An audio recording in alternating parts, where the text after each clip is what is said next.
Yeah.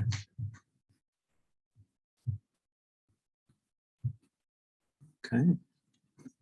We're on. 1 minute. Should we start early? Can we start early? Yeah. Yeah. Well, Yeah, it's a work what are we session doing over there? because we are on.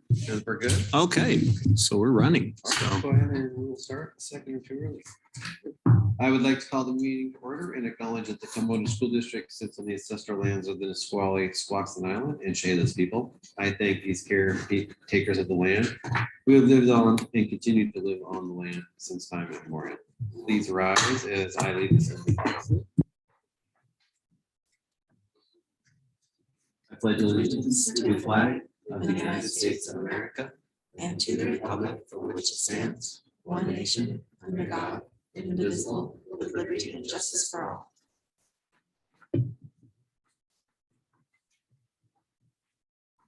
And today's a work session, and we will move into our one and only topic, Superintendent Comments. sure. So thank you for coming back this week. We are here to share with you preliminary revenue and expenditure projections. And I just want to start by thanking Jennifer Carrower and her team and our human resources team for the work that they've done in order to prepare these projections. Doing that this early is incredibly challenging because some of the tools even that are used to project your budget have not been released yet by OSPI. So they've been working extremely hard to put together the structures that we can have this information now to help us with decision making that's coming up. That said, I'll just start by saying all of this, remember, are projections and estimates based on really early information. So we have to have them to make decisions with, and we have to also recognize that when you have projections this early, there's a lot more information to come that will continue to refine those and tighten them up. So with that, thank you, Jennifer. Turn it over to you. Thank you, Superintendent Dotson. So I'm going to go over some numbers here with you, and I don't have the clicker. Oh.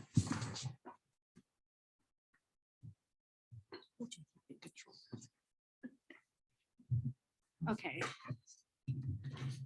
So Sean already mentioned that we are using a lot of assumptions right now, but just for my sanity, I wanted to list them there so that I can go over them and we can talk about them. So if you have any questions, you can ask them. So the first few bullets are assumptions. So we are assuming that we are going to maintain current staffing levels and programs. Now, we're not assuming that we're going to do that for next year because we know that we are going to be talking about cuts, but we're assuming that for just these numbers that I'm presenting tonight as a starting point before we do our cuts. And so I'm assuming that there are going to be no new revenue streams. I haven't heard of any new ESSER funds coming in. Or stabilization after this year. I'm assuming that we are going to be going back to our pre-COVID services for some of our programs like food service, facility use. We're going to be opening up our buildings more for use by outside organizations. And we are going to be, I'm hoping that the students will be making more and selling more things. So we'll have resale revenue coming in. There is no hold harmless available for 22-23 like we had this year. And I should have mentioned that's with transportation. So this year we had 100% hold harmless in transportation funding. So we're not going to have that for next year. So hold harmless means we're getting 19-20 revenues for this year. That's what hold Yes. harmless means. Yes. Divide, well, 19-20, 2021 divided by, it was an average of the 2 years. Okay. But no, it was the funding from last year. I'm sorry. Okay. It was the funding, yes. Yeah. So we do have some hold harmless provisions in moving forward, but they're enrollment driven for LAP funding and our LEA levy calculations. So I am also assuming that our assessed value will grow at about 6% this year, just for calculations of our levy and LEA collections. And that is based on our 5-year history. And we did go up almost 17% last year. So when I get to the LEA and levy calculations, I'll go over some numbers that if we had used 7% or 7.5% or 8%, what it would look like. And then The unknowns are the next items.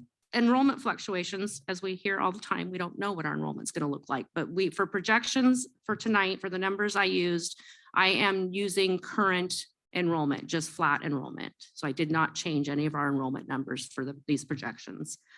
And then we don't know what COVID decisions or requirements will be made. We don't know if there are going to be vaccinations or required, or masks or no masks, and things that do impact whether families send their students to school or not. And then we have food service. We have not heard anything from USDA that we are not going back to normal operations for next year. So we will be having food service charges for meals next year. They won't all be free like they have been. And we're hoping that we'll have increased participation rates. And I did talk to Bob Gibson, our Director of Child Nutrition, about this, and he agreed that it's a good idea to go back to our last normal year, which was 18-19 operations, to kind of do projections. I have a quick question about that. Yes. Before I forget it, about food service. Correct me if I'm wrong, was there a negative balance outstanding before COVID around food service?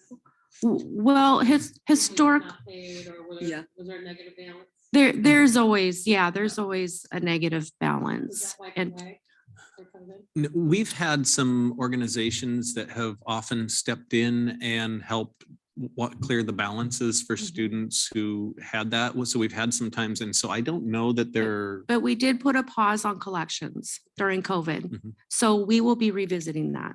Yeah. Okay, Yeah, so and we that- don't- So we're not sure if we're going to collect on the negative balances, or there's going to be. We haven't had a discussion about that yet. No. Okay. Yeah, as far as I know, I haven't had any discussions with anybody Okay. Yeah. about the outstanding balances. Yeah. I just We wanted have to- we have had discussions about other fines and fees that are outstanding, like for Chromebook fees, and things like that. So there has been discussions around trying to collect those revenues this coming year. Okay, well, I guess we can cross that bridge when we come to it, but Yeah. there's just a concern that families that feel Mhm. that fund, that balance was expunged or wiped away, and then come back to that. So I just hope that's clearly discussed and thought through. Yes. In Yes. communication around that makes sense. You might need to turn it on. Not that I need it. And then I haven't had an opportunity yet to send out or to meet with all of the departments and buildings to build their budgets for next year and really analyze what their needs are. So I use some assumptions of just using budgeted MSOCs for this year. I didn't have any reason to think it would be much different until we do more digging in. And then safety net award, you've been hearing about that. That's definitely an unknown. We don't know how much we're going to submit each year as far as high cost kids. We don't know how many high cost kids we're going to have. We don't know how many of our applications are going to get funded, and we don't typically find that out until like June. And so it's going to be way after the fact. I mean, our budget will be pretty much finalized before we find out how much will be funded for. We submitted about 725,000. Last year we submitted and received 150,000. So it fluctuates a lot each year. And then transportation ridership. We don't know what ridership will be next year. We are making some assumptions that it will be down. We're down about 900 riders right now. And so we are just again, making an assumption that we're going to be about the same next year. We're still going to be down riders, and we're going to budget to what our allocations were for the current year. I have a question about how does ridership get counted? How does it get counted? So it gets counted by the bus drivers. And there is a period of 5 days that the district selects. There's a window that they can select 5 days that the bus drivers count the students, and then they get reported to the state. It happens 3 times a year. Mhm. How Yeah, many yeah. times? Happens 3 times a 3 year. times a year. Yeah. Yes, thank you. Like a fall, winter, spring type Yeah. sample. Yes. But there are a lot of other factors that go into that funding formula that I'm not sure I know too many people that understand it, but they get into coefficient factors and a lot of different things. And what I've been hearing is those are really the trend analysis is really messed up in their system because of COVID, because of not having normal operations, and they use a trend analysis for all these coefficient factors, but I won't talk about that today. Yeah. We can do that another time. Okay, so I just Jennifer, want to, yes. On the safety net award, did I Mhm. hear you say high cost kid? Yeah, so And it's who our is special considered? education kiddos that might have one-on-ones or special needs that cost. We might have to place them in an out-of-district placement. Okay, Yeah, okay. and so we submit applications for additional funding for those excess costs that we have to pay for. Okay. So I wanted to talk about a few of the legislative session impacts, that the larger ones that will impact our budget for next year. And so, oh, I might click the slide. I should have left you in control. I don't do. No worries. Okay. So Levy LEA, I mentioned already that we are going to be able to use 1920 enrollment, but that is only if it comes in higher than our upcoming enrollment. So you get to use the higher of the two. And we rebounded more, I mean, a lot better than a lot of districts around us. So it's very possible that we'll be using our current year enrollment. Prototypical model changes. I think, again, you've already heard about those for counselors, nurses, social workers, and psychologists, that they increase the weighted staffing for those areas. Transportation funding for special education students. So again, that's another safety. They're calling it a transportation safety net, where special ed kids that we transport that cost above and beyond what the state reimburses us for, we are going to be able to apply for additional funding next spring. We don't know how much that will be, how many kids that will be, or if we're even eligible to apply until we know what kids we're transporting and what our costs are and what we get reimbursed. And then IP. That's like for our kiddos that we transport up to Tacoma and to those specialty programs that are out of district, right? Yeah. Yes. Yes. Well, I take that back. So there might be some other things that we can plan, because we have other costs in excess of our general population of transporting special ed students, like paras that are on the buses. Oh, that's Yeah, exciting. they call it excess cost. So I haven't read the whole bill, so Oh, don't quote me on okay, that. got it. But I think there might be some local transportation costs you can Oh, claim too. that's exciting. Okay. Then we know that IPD is at 5.5%. But we also know that IPD, we are only funded for those staff that are included in the prototypical funding model. So those state funded staff, and using an average statewide salary. Is there any questions? Okay, so I'm going to actually go into the numbers now. So I'm starting off with revenues, and I've broken them down here in this table by just the main categories that are in our budget and in our financial statements. So I am going to just go through. We have state apportionment, which is salaries and MSOCs, maintenance, material supplies and operating costs. We have our grants and categorical programs, our state programs like LAP and our transitional bilingual high cap program funding. And we have transportation. And I mentioned there is no more hold harmless for 22-23. We have food service, which is based on, I mentioned 18-19 participation rates. And I wanted to note that the food service line item is only the food service payments that come through OSPI to reimburse us for our meals served. But we also have collections for meals for those students that have to pay down under the miscellaneous revenues line item. Levy and LEA, I mentioned we're using a 6% AV growth based on 1920 enrollment, unless our current enrollment comes in higher. And then miscellaneous revenues, I've listed a lot of things there that we receive money for. So as far as state apportionment, the next few slides, I went into providing a little bit more detail on our larger amounts, the levy, LEA calculations, and our state apportionment dollars. And for grants and categorical programs, I just want to mention that you'll see a large reduction from what we project to end this year at and what we're budgeting for fiscal year 23, because we have removed all of those ESSER, Department of Health, one-time grant funds, and we had some special ed art funds. That was a one-time funding only. Transportation, I mentioned that we are looking at our current allocation. Because we had hold harmless, that's why fiscal year 22 projected is more than our budget for fiscal year 23. And food service, again, using 18-19 participation rates, we increased that just a little bit to 2,050,000. I'm going to go over in more detail the levy LEA calculation. And then miscellaneous revenues, the larger things that made that about 600,000 more are the collection for meals and our facility rentals. Our facility rentals is about close to $200,000 in past years when we were open all year. So we increased that line item for a total of 101,204,000 compared to 101,708,000, which isn't much different from last year. But we're talking about apportionment going up. We're talking about not having those one-time grant funds anymore, so they kind of wash each other out. So state apportionment funding, knowing that the state model is not open yet, they call it the F203 for inputting all of our enrollment numbers and other revenue assumptions.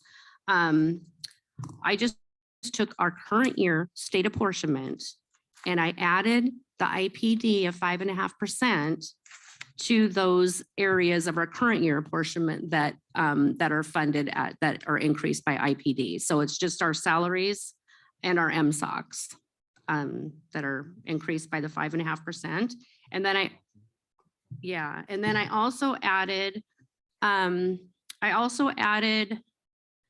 $250,000 for the prototypical funding model changes that I mentioned earlier for the counselors, nurses, psychologists, and psychiatrists. So our apportionment projections for 22-23 are 61,218,000. And now I want to talk a little bit about our levy and LEA projections, about some assumptions that we made when calculating these. So the first item you see there circled in red, that is our CPI estimate. So that is our inflation estimate for our caps for our LEA max per pupil and our the max per pupil. So the calculator the OSPI has had it at 1.5%, and they just informed me that they're going to be increasing it to 4.7. So I put that estimate in there. We are again allowed to use the higher of enrollment from 1920 versus our current enrollment. So if it comes in lower, then we can use 1920. So that's the amount I've entered in there for an assumption. And then I've assumed that we're going to have a 6% growth. So that 7.9 billion in assessed value is based on a 6% growth. And the next page, then the first page is just showing our assumptions that we entered. And then the next slide is showing our estimated levy revenue and LEA, our local effort assistance. I've circled the maximum levy. I said lower of tax or per pupil rate. So if it was based on our tax rate or the 250 per thousand, it would be 19 million. And based on our per pupil rate, it's 18.8. So we take the lower of the two numbers. So that will be our collections. Our voter approved levy was 19,350. So you can see that we're going to be collecting $496,000 less than what our voter approved levy was based on those caps. And I wanted to mention here, I'm showing an LEA calculation based on using 6% assessed value growth of about $193,000. But I wanted to mention, because we did increase almost 17% last year, if we went up to 7% assumption, that would be reduced to 53,000. If we went to 7.5%, it would go down to 15,000. And then if we went up to 8%, we wouldn't get any LEA. So I'm just using that as an assumption. So if our assessed value comes in higher than 6%, we will get less than what I'm projecting. Then the next slide. Oh, go ahead. So two questions. Back on the slide that had the enrollment. So that's our all of our enrollment? There's nothing that's taken out for Yes. Yes, market running. that includes courses, everything, anything. yes. Okay. That's why yes. it's so much. They higher do than give what us we that usually- benefit, Yeah. yeah. And abuse. then on the, kind of back on what you were just saying, so can you again describe the kind of differing two fund sources that if the assessed value percentage goes up and then it goes down? But Oh, then- right. So, Yeah. so that's just for the levy equalization, or they call it the local effort assistance on here. So that's for property poor districts to make up the difference between what we generate per pupil and what the cap is. So going back to the previous slide, the first slide, the max tax per pupil is 1,779 is what we're generating based on our assessed value. So, but we're eligible at 1751, so that means we get $29 per student of local effort assistance. Is Can that you- making Can you sense? point to the numbers as you're describing? I'm sorry, yes, I can. There's a lot of columns. I know, this is a lot of information and I just thought it would be better to just show the actual calculation. So, You're back. There you go. okay, so Just pointing at that one. C, I think. Oh, yeah, I can track along with that one. So, yeah, so per pupil, we're generating 1,779, letter C there, line C. line C, gotcha. Mm-hmm. Okay. I'm sorry, that's not what we're generating. That is what the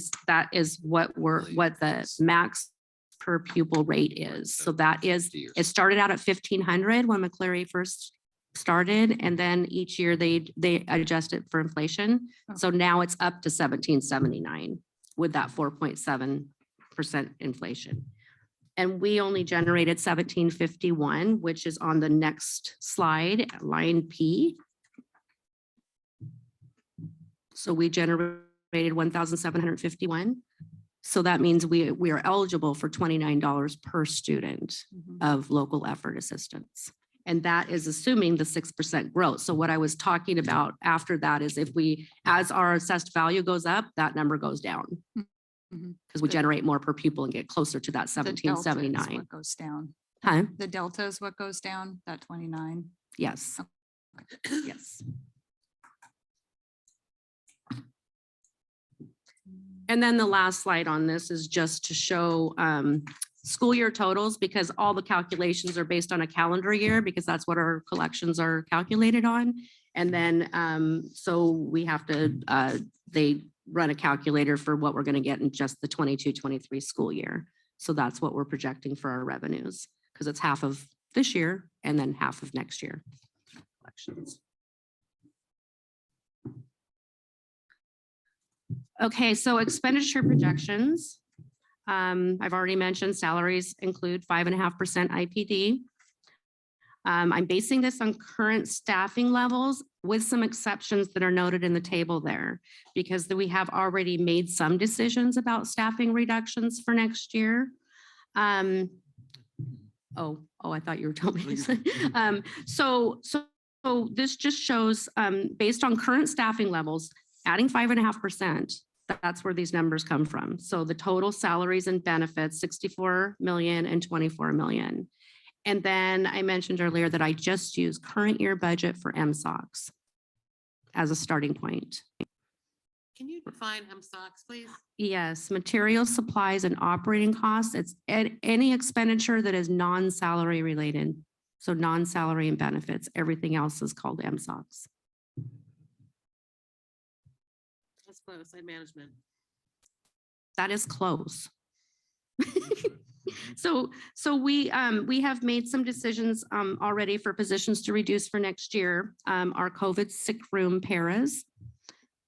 And we have 2 teachers at the high school that were those sessions were collapsed. So we have a PE teacher and a French teacher that those sessions will not be on their master schedule next year. And then we have, we're making some changes to our preschool, which Sean might talk more about, but we are reducing 1 teacher out of our preschool. And the 2 teachers at the high school are retired, They're retired positions. Yes, Yep. they are retiring. Yes. So we are not replacing those positions. Thank you.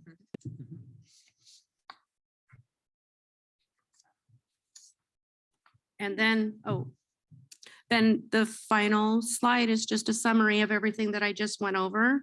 The one thing that is included here is a preliminary ESSER carryover.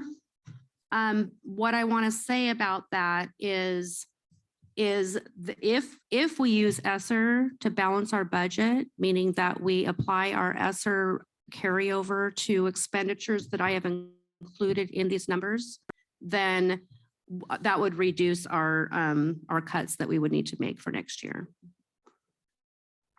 That's assuming we wouldn't be adding additional activities for learning loss with those ESSER funds.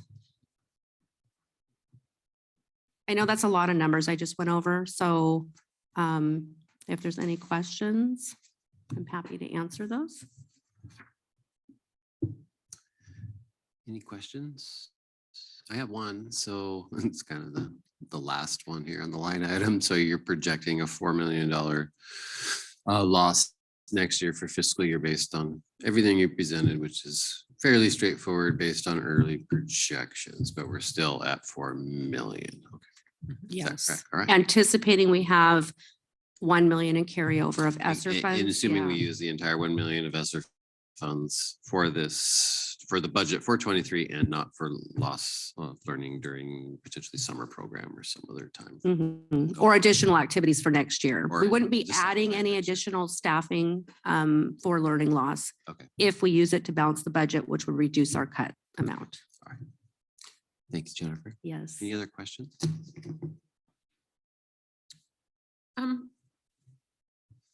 Again, when I ask a question like this, it's because I have to figure all this out because Yeah. I'm just not sure. So I'm gonna ask, Mhm. are we quite certain that there's no other funds that are unspent, like the MSOX fund? That's totally, there's no unspent funds. There's no unspent certified staff salary unspent. There's everything is So- capped. Everything is. So for purposes of this presentation, I only was presenting revenues and expenditures for next year to show the net gain or loss. I wasn't doing a projection of our ending fund balance for this year.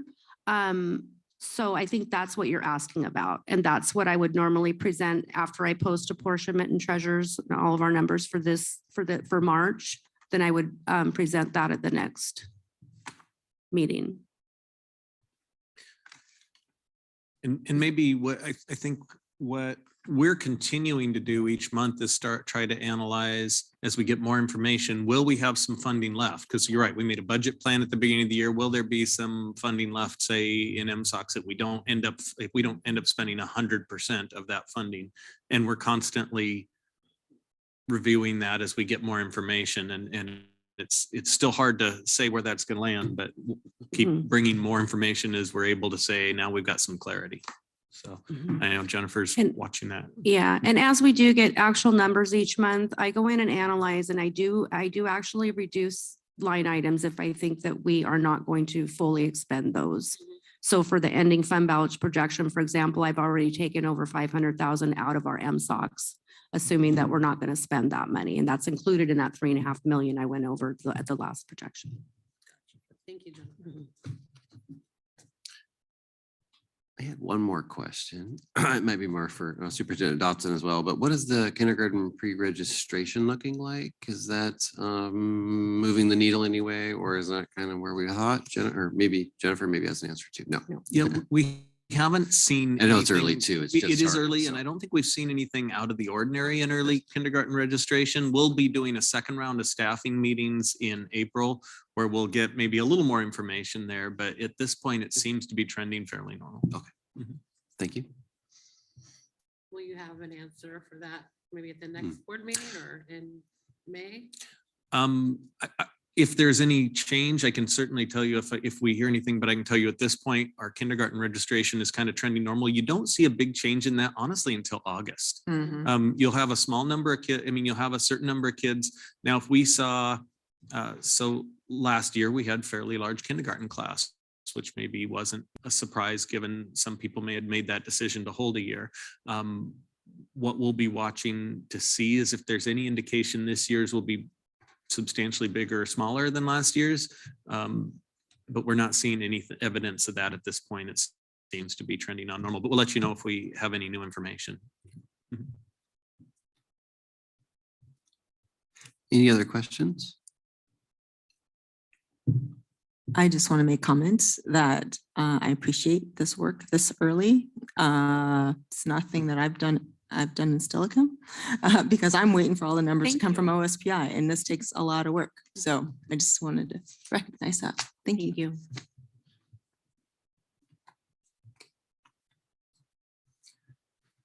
Okay, last call. Any other items? Great. Superintendent Dotson, anything else you'd like to add? Jennifer, anything? No, just that repeated thank you to the team Yeah. for making this happen. Absolutely. And we'll be back with, we'll certainly as we come back in April, any new information we have, we'll incorporate in and try to, and we're, I think, trying to determine when and how is the best time to bring you further information, given information that is emerging even today about when OSPI will release those tools that give us more information. And to talk about additional revenue, I already mentioned that we don't know exactly how much we're going to get funded for our safety net for what we submitted. I'm estimating at about 600,000 out of the 725, but we just don't know. And then the stabilization funding, the initial calculation was 320,000.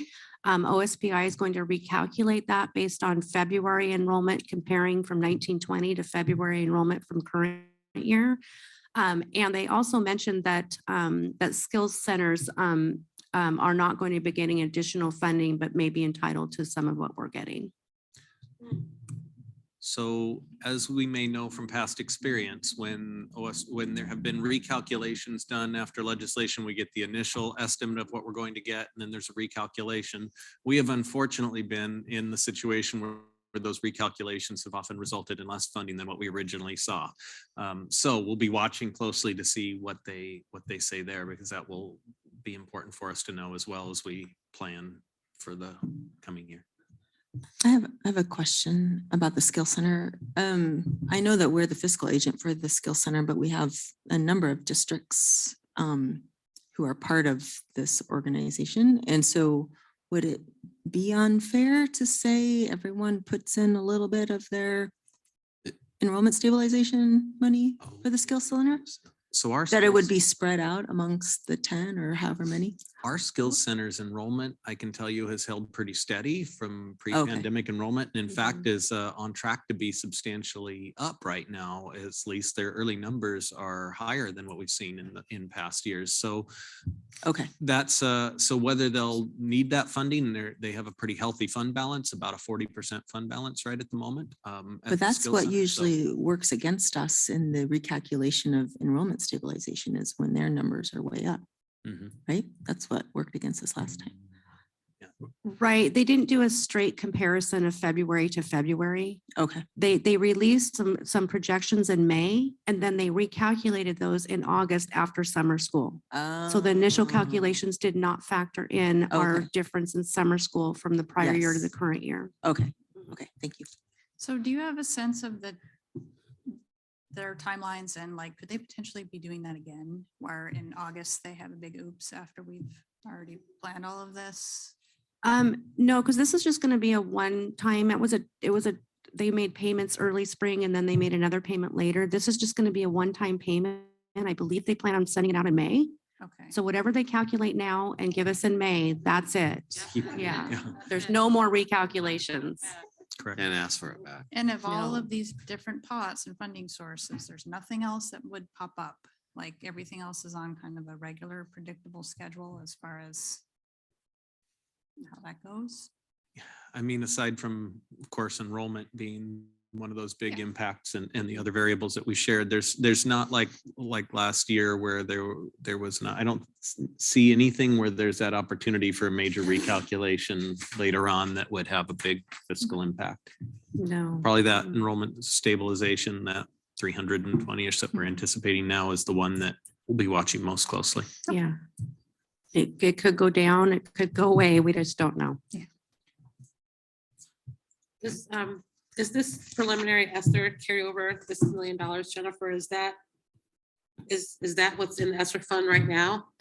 Yeah, so it's what's there after I take into account our encumbrances. So we have salaries that we still have to pay for the rest of the year. So after taking all that into consideration, there is about $1 million left. And that's gonna carry over to the budget and just have a line item for that, or how does that work? It will depend on what our ending fund balance looks like this year. There's a possibility that we may have to use it to meet our minimum fund balance this year, but we're not anticipating that. That's why we put it in here, because we're hoping to carry that over into the next year. That's our plan. Thank you. Mhm. Clarification. That's a good question, Director Sale. Thank you. So I think we done here for tonight, I believe. I would just ask that as these pieces start to fall into place, that you bring them forth in meetings. And as Director Kaikkonen was mentioning, that as soon as we can find these out. Fortunately, it sounds like there's not a lot of variables out there that are going to shift too hard one way or the other. We have a decent idea. It's just more about enrollment and then finalizing those formulas. But I think we're going to see the information just as, we would like Yeah. to see it at every meeting here until Yeah. the school year. And I should have mentioned, I tried to be as conservative as possible. So my thought is that these numbers the cut amount should go down, but no guarantee until we get the formulas. We are there with you. I think we all kind of read that between the lines Mhm. slightly, and we will go say talk to our friends tonight and say lots of positive things, of course. It's a good reminder that the benefit of a fund, of a higher fund balance is it allows you to to be able to miss on either side and be okay because you have a cushion. When your fund balance is this low, the only direction we can miss is by being more conservative than the final outcome. So we have to act in accordance with that right now. Okay. Any other questions? Last call, comments? No, thank you so Yeah. much. All right. Thank you, everybody. And without any further business, this meeting is adjourned. Thank you, Jennifer. Yes, thank That you. was the right level. You're welcome.